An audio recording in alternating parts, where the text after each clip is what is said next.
Hello, ഇന്ന് ഞാൻ ഉണ്ടാക്കുന്ന ഒരു പപ്പങ്ങ കറിയാണ് കേട്ടോ. വളരെ എളുപ്പത്തിൽ ഉണ്ടാക്കാവുന്ന നല്ല ടേസ്റ്റി ആയിട്ടുള്ള ഒരു പപ്പങ്ങ കറിയാണ്. എപ്പോഴും നമുക്ക് പച്ചക്കറി ഉണ്ടാവില്ലല്ലോ. അപ്പോൾ ഇല്ലാത്ത സമയത്തോ അല്ലെങ്കിൽ ഇടയ്ക്കൊക്കെ ഒന്ന് മാറി വീട്ടിലെ സാധനങ്ങളൊക്കെ നമുക്ക് ട്രൈ ചെയ്യാമല്ലോ. അപ്പോൾ ഞാനിന്ന് ഒരു വേഗത്തിൽ ഉണ്ടാക്കാവുന്ന ഒരു പപ്പങ്ങ കറിയാണേ. ഞാനിവിടെ ചെറിയൊരു പപ്പങ്ങ എടുത്തിട്ടുണ്ട്. ഇതിൽ നന്നായിട്ട് കറയുണ്ട് കേട്ടോ. ഇപ്പോൾ എടുത്തേ ഉള്ളൂ. നമുക്ക് തോലൊക്കെ ഒന്ന് കളഞ്ഞ് നന്നായിട്ടൊന്ന് അരിഞ്ഞെടുക്കാം കേട്ടോ. ഇതിൻ്റെ പകുതി ഞാൻ തോരൻ വെക്കാനായിട്ട് എടുക്കുന്നത്. പകുതി ഞാൻ എടുക്കുന്നുള്ളൂ കേട്ടോ. കുറച്ച് മതി ആവശ്യത്തിന്. അത്യാവശ്യം ഒരു വലിയ പീസായിട്ട് ഞാൻ കട്ട് ചെയ്ത് വെച്ചിട്ടുണ്ട്. ആ കുരുവുള്ള ഭാഗം കൂടെ ഞാൻ അരിഞ്ഞ് കളഞ്ഞിട്ടുണ്ട് കേട്ടോ. അത് ചെറിയൊരു കയ്പ്പൊക്കെ ഉണ്ടാവും, അതുകൊണ്ടാണ്. അപ്പോൾ 2 മുളക് എടുത്തിട്ടുണ്ട്. പച്ചമുളകാണെന്നുണ്ടെങ്കിൽ ഒരെണ്ണം മതിയാവും കേട്ടോ. കൂടുതൽ എരി ആവശ്യമില്ലല്ലോ. അതുകൊണ്ട് ഞാനത് കുക്കറിലാണ് കേട്ടോ വേവിക്കുന്നത്. കാരണം നമുക്ക് ഗ്യാസ് ലാഭിക്കാൻ പറ്റുന്ന രീതിയിലൊക്കെ ചെയ്യാമല്ലോ എന്ന് വെച്ചിട്ടാണ്. ഇല്ലെങ്കിൽ ഒരു പാത്രത്തിൽ വെള്ളം വെച്ചിട്ട് നിങ്ങൾക്ക് വേവിച്ചെടുക്കാവുന്നതേ ഉള്ളൂ കേട്ടോ. ഞാനിവിടെ കുക്കറിലിട്ടു. ചെറിയൊരു കുക്കറാണ് കേട്ടോ. അതിലിട്ട് കൊടുത്തു. നമുക്കിനി ഇതിൽ കുറച്ച് വെള്ളം, ഒരു അര ഗ്ലാസ് മുതൽ 1 ഗ്ലാസ് വെള്ളം വരെ മതിയാവും കേട്ടോ. ഞാൻ 1/2 ടീസ്പൂൺ ഉപ്പും ചേർത്തിട്ടുണ്ട്. ഒരു 1/4 ടീസ്പൂൺ മഞ്ഞൾപ്പൊടിയും കൂടെ ചേർത്ത് നമുക്കിനി ഇത് നന്നായിട്ടൊന്ന് വേവിച്ചെടുക്കാം കേട്ടോ. നന്നായിട്ട് ഉടഞ്ഞ് കിട്ടണം. അപ്പോൾ അതുകൊണ്ട് 2 or 3 വിസിലടിച്ചാൽ പ്രശ്നമൊന്നുമില്ല. നന്നായിട്ട് ഉടഞ്ഞ് കിട്ടണം കേട്ടോ. 3 വിസിലടിച്ചെടുത്തിട്ടുണ്ട്. ഞാനത് തവി കൊണ്ട് തന്നെ നന്നായിട്ടൊന്ന് ഉടച്ചെടുക്കുന്നുണ്ട്. വിസിൽ കേട്ട് നന്നായിട്ട് തണുത്തതിന് ശേഷം നിങ്ങൾ തുറന്നാൽ മതി കേട്ടോ. നന്നായിട്ട് ഉടച്ചെടുക്കുന്നുണ്ട്.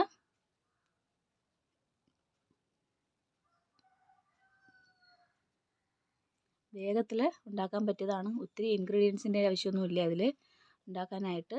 നമുക്കിനി അരപ്പിന് വേണ്ടിയിട്ട് ഞാൻ 1 കപ്പ് തേങ്ങ എടുത്തിട്ടുണ്ട്. നിങ്ങളുടെ കറിക്ക് ആവശ്യത്തിന് നിങ്ങൾക്ക് അറിയാമല്ലോ എത്ര വേണ്ടി വരും എന്നുള്ളത്.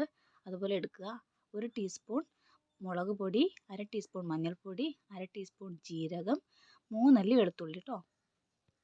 മുളക് പൊടി 1/2 ടീസ്പൂൺ ആണെങ്കിലും മതി. എരിവുള്ളതാണെങ്കിൽ 1/2 ടീസ്പൂൺ മതി. നമുക്ക് ഈ തേങ്ങയൊക്കെ നന്നായിട്ടൊന്ന് അരച്ചെടുക്കാം. നല്ല പേസ്റ്റായിട്ട് ഇത് അരച്ചെടുത്തിട്ടുണ്ട്. ആ വെള്ളത്തിലോട് കൂടി തന്നെ ഞാൻ ഒഴിച്ചു കൊടുക്കുന്നുണ്ട്. കറിയായിട്ടായതുകൊണ്ട് നമുക്ക് അത്രയും വെള്ളം വേണമല്ലോ. അതുകൊണ്ടാണ് കേട്ടോ. ഈ സമയത്ത് നിങ്ങൾ ഉപ്പ് നോക്കുക. നോക്കിയിട്ട് ആവശ്യത്തിന് ഇട്ട് കൊടുക്കുക. ഇത് പിന്നെ അടുപ്പിൽ വെച്ചിട്ട് തിളപ്പിക്കരുത് കേട്ടോ. ചെറുതായിട്ട് ചൂടാക്കി എടുക്കാൻ പാടുള്ളൂ. വെട്ടി തിളപ്പിക്കരുത് കേട്ടോ. ചെറുതായിട്ടൊന്ന് ചൂടായി കിട്ടണം. സൈഡൊക്കെ ചെറുതായിട്ടൊരു തിള വരുമ്പോൾ തന്നെ നമുക്കങ്ങ് ഓഫ് ചെയ്ത് വെക്കാം കേട്ടോ.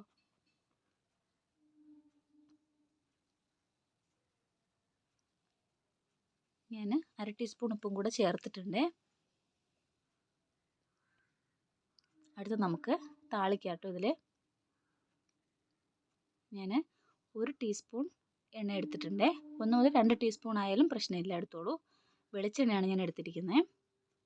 ഞാൻ ഒരു 4 ചെറിയ ഉള്ളി എടുത്ത് വട്ടത്തിന് അരിഞ്ഞെടുത്തിട്ടുണ്ട്. കനം കുറച്ച് അരിഞ്ഞെടുത്തിട്ടുണ്ട്. നമ്മുടെ ഇങ്ങനത്തെ ഒഴിച്ച് കറിക്കൊക്കെ താളിക്കുമ്പോൾ ഉള്ളിയും കൂടെ ഇങ്ങനെ ചെയ്യുന്നത് നല്ലൊരു മണവും നല്ലൊരു ഭംഗിയൊക്കെയാണ് കേട്ടോ കാണാൻ. നല്ലൊരു ടേസ്റ്റാണ് ഇങ്ങനെ ചെയ്തിടുന്നത്. ആദ്യം ഉള്ളി നന്നായിട്ടൊന്ന് റോസ്റ്റ് ചെയ്തതിന് ശേഷമാണ് ഞാൻ കടുക് ഇട്ട് കൊടുക്കുന്നത്. നിങ്ങൾക്ക് വേണമെങ്കിൽ തിരിച്ചും ചെയ്യാവുന്നതാണ് കേട്ടോ. കടുക് ഇട്ടതിന് ശേഷം വേണമെങ്കിലും ഉള്ളി ഇട്ട് കൊടുക്കാം. ഞാനിങ്ങനെ ചെയ്യുന്നത്. ഉള്ളി നന്നായിട്ടൊന്ന് ബ്രൗൺ കളർ ആയിട്ടുണ്ട്. ഒരു സൈഡിലേക്ക് നീക്കി വെച്ചിട്ട് ഞാൻ ഇതിലേക്ക് കടുക് ഇട്ട് കൊടുക്കുകയാണ്. 1/2 ടീസ്പൂൺ കടുക് ഇട്ടു. കടുകെല്ലാം നന്നായിട്ട് പൊട്ടി വരുമ്പോൾ ഒരു തണ്ട് കറിവേപ്പില ഇട്ട് കൊടുക്കുകയാണ്.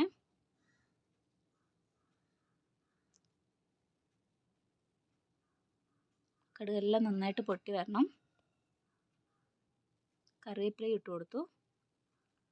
കറിവേപ്പില നമുക്കിതിനെ നന്നായിട്ട് റോസ്റ്റ് ചെയ്തെടുക്കരുത്. ആ പച്ച നിറത്തിൽ തന്നെ കറിവേപ്പില കിടക്കുന്നത് അതിൻ്റെ ഒരു ഭംഗി എന്ന് പറയുന്നത്. കരിക്കരുത് കേട്ടോ. നമുക്കിനി ഇതിനെ കറിയിലേക്ക് ഒഴിച്ചു കൊടുക്കാവേ. ഒരു കാര്യം ശ്രദ്ധിക്കുക, ഇത് ഒഴിച്ചതിന് ശേഷം നിങ്ങൾ ഇളക്കി കൊടുക്കരുത് കേട്ടോ. അങ്ങനെ തന്നെ വെച്ച് ഏത് പാത്രത്തിലാണോ വെച്ചിരിക്കുന്നത് അതിൽ വെച്ചിട്ട് അങ്ങ് അടച്ചു വയ്ക്കുക. ഉപയോഗിക്കുന്നതിന് മുമ്പ് നന്നായിട്ട് കലക്കിയെടുക്കുക കേട്ടോ. നമ്മുടെ പപ്പങ്ങ കറി ഇവിടെ റെഡി ആയിട്ടുണ്ട്. നല്ല ടേസ്റ്റിയാണ്. ഉണ്ടാക്കി നോക്കൂ. നോക്കിയിട്ട് എന്താണെന്ന് നിങ്ങൾ കമൻറ്റ് ചെയ്യണം കേട്ടോ.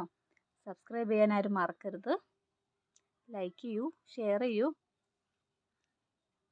Thank you.